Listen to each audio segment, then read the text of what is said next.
사랑하는 성도님들과 함께 은혜 나누는 말씀은 마태복음 21장 23절에서 32절까지의 말씀입니다. 핵심적으로 살펴볼 말씀은 23절에서 27절까지의 말씀입니다. 예수께서 성전에 들어가 가르치실새 대제사장들과 백성의 장로들이 나와 이르되 네가 무슨 권위로 이런 일을 하느냐? 또 누가 이 권위를 주었느냐? 예수께서 대답하시되 나도 한 말을 너희에게 물으리니 너희가 대답하면 나도 무슨 권위로 이런 일을 하는지 이르리라. 요한의 세례가 어디서부터 왔느냐? 하늘로부터냐? 사람으로부터냐? 그들이 서로 의논하여 이르되 만일 하늘로부터라 하면 어찌하여 그를 믿지 아니하였느냐 할 것이요 만일 사람으로부터라 하면 모든 사람이 요한을 선지자로 여기니 백성이 두렵다 하여 예수께서 대답하여 이르되 우리가 알지 못하노라 하니 예수께서 이르시되 나도 무슨 권위로 이런 일을 하는지 너희에게 이르지 아니하니라. 오늘 말씀을 통해서 우리가 생각해 봐야 할 주제는 내가 구원받은 하나님의 자녀인지 어떻게 확신할 수 있는가입니다. 성경에서는 어떻게 말씀하고 있습니까? 로마서 10장 9절에서 10절의 말씀에 보면 사도 바울은 이렇게 우리에게 말씀하고 있습니다. 네가 만일 네 입으로 예수를 주로 시인하며 또 하나님께서 그를 죽은 자 가운데서 살리신 것을 내 마음에 믿으면 구원을 받으리라. 사람이 마음으로 믿어 의에 이르고 입으로 시인하여 구원에 이르니라. 우리가 예수님을 마음으로 믿고 입으로 시인하여 구원받을 수 있습니다. 그런데 내가 로마서 10장의 말씀대로 예수님을 마음으로 믿고 입으로 시인하였는데도 구원받았는지 의심스럽고 믿음이 안 가고 확신이 안 설 수 있습니다. 그럴 때 내가 구원받은 하나님의 자녀인지 어떻게 확신할 수 있을까요? 구원받은 자는 예수님에 대한 신앙 고백을 가지고 말씀에 순종하고 경건의 능력을 가진 자입니다. 구원받은 사람은 예수님에 대한 믿음을 고백하는 자입니다.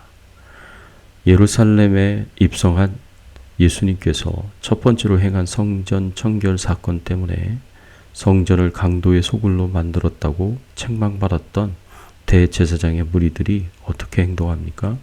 23절의 말씀에 보면 예수께서 성전에 들어가 가르치실새 대제사장들과 백성의 장로들이 나와 이르되 네가 무슨 권위로 이런 일을 하느냐? 또 누가 이런 권위를 주었느냐? 대제사장들과 장로들은 예수님의 성전 청결 사건을 통해서 하나님의 책망을 듣지 못했습니다. 오히려 자신들의 영업행위를 망치고 자신들에게 공개적으로 수치를 주고 공격을 한 예수님을 향하여 분노하는 마음을 가졌습니다.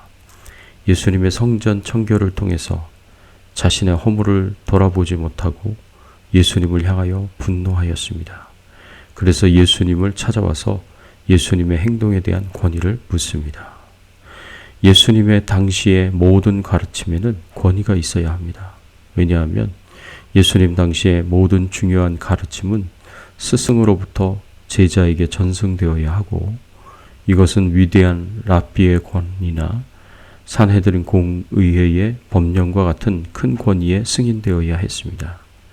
스승의 가르침을 받는 전승은 회반죽으로 방수가 잘된 물탱크와 같아서 물탱크에 부어진 물을 단 한 방울이라도 새어나가지 않게 만드는 것이 중요합니다.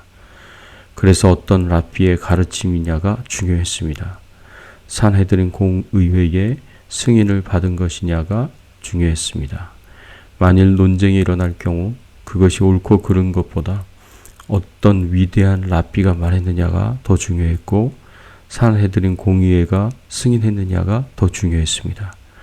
이런 권위를 무시하는 행동이나 결정은 무식하거나 무모한 행동으로 받아들여졌습니다. 무식한 것이든 무모한 것이든 어떤 경우든 금지된 행동이었습니다.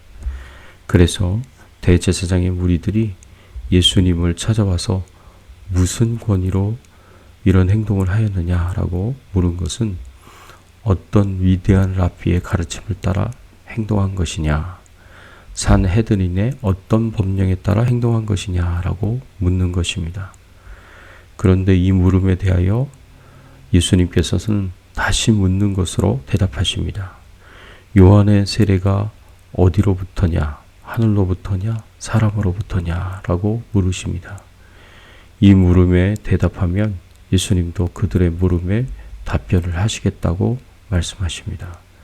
만일 요한이 하늘로부터 권위를 받았다고 한다면 그들은 요한의 메시지에 왜 순종하지 않았는지에 대한 이유와 요한이 요구한 회개 열매를 내지 않은 이유를 설명할 것을 요구받을 것입니다. 이 경우에는 이들은 스스로를 하나님의 심판받아야 하는 것으로 인정해야 합니다. 왜냐하면 이들이 하나님의 메시지를 거절했기 때문입니다. 세례 요한이 소개한 왕인 예수님을 그들은 받아들여야 했습니다. 다른 한편으로 그들은 세례 요한 사역 뒤에 있는 신적 권위를 거절한다면 사람들에 대하여 그동안 가져온 자신들의 영향력을 위험에 빠뜨릴 수 있습니다. 왜냐하면 사람들은 세례 요한이 하나님으로부터 온 선지자라고 믿고 있기 때문입니다. 그렇다면 그들은 자신들이 영향력을 행사해온 사람들로부터 거부를 당하게 될 것입니다. 그렇기 때문에 그들은 모른다고 대답했습니다. 만일 그들이 세례 요한의 권위를 결정하지 못한다면 비록 예수님께서 그들에게 그 권위를 밝힌다고 하더라도 그들은 예수님의 권위도 결정하지 못할 것입니다. 결론적으로 예수님도 대답하기를 거절하십니다. 그들은 예수님에 대한 바른 믿음과 신앙 고백을 가지지 못했습니다. 바로 하루 전에 예수님께서 예루살렘 성에 입성하실 때에 나귀를 타고 입성하심으로 스스로 메시아이심을 드러내셨고 많은 사람들이 호산나 호산다 하며 예수님을 다윗의 후손으로 오신 메시아임을 노래하며 찬양하였음을 알고 있었음에도 불구하고 예수님의 메시아됨을 믿고 인정하지 않았습니다. 이들과는 반대로 예수 믿고 구원받은 하나님의 자녀들은 예수님에 대한 바른 믿음과 신앙 고백을 가지고 있었습니다. 예수님을 마음으로 믿고 입으로 시인하여 구원받는다고 사도 바울이 말했던 것처럼 예수님께서 메시아이시오 하나님의 아들이심을 마음으로 믿고 진실로 신앙 고백하는 것이 진실로 구원받은 자들의 특징이라고 볼 수 있습니다. 또 구원받은 사람은 하나님 아버지의 말씀에 순종하는 자입니다.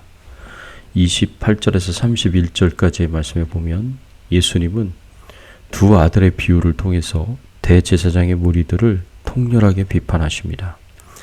포도원에 가서 일하라는 아버지의 말씀에 첫째 아들은 가겠다고 말만 하고 행동으로는 가지 않았고 둘째 아들은 싫다고 거역하였지만 나중에 후회하고 뉘우쳐 아버지의 말씀에 순종하여 포도원에서 일했습니다.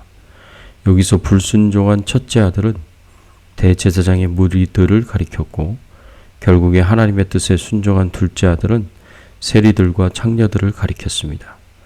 구원받은 사람의 특징은 불순종하다가도 회개하고 돌아서서 결국에는 하나님의 말씀에 순종하는 자들입니다.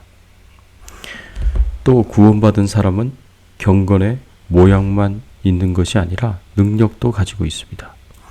예수님께서 예루살렘 성에 들어와서 행한 두 번째 행동은 열매 없는 무화과 나무를 저주하셔서 말라 죽게 하신 것입니다. 예수님께서 예루살렘 성으로 들어가신 후에 배가 고프셔서 가지가 무성한 무화과 나무를 발견하시고 그곳에서 무화과 열매를 먹기를 기대하셨지만 이 나무는 가지만 무성했지 정작 열매가 없었습니다. 겉으로만 화려해 보였지 알맹이가 없는 경우였습니다.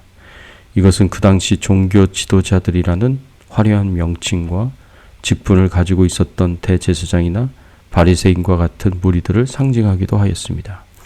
외식하는 자들처럼 경건의 화려한 모양만 있었지 정말 경건한 삶이 없는 능력이 없는 사람들이었습니다.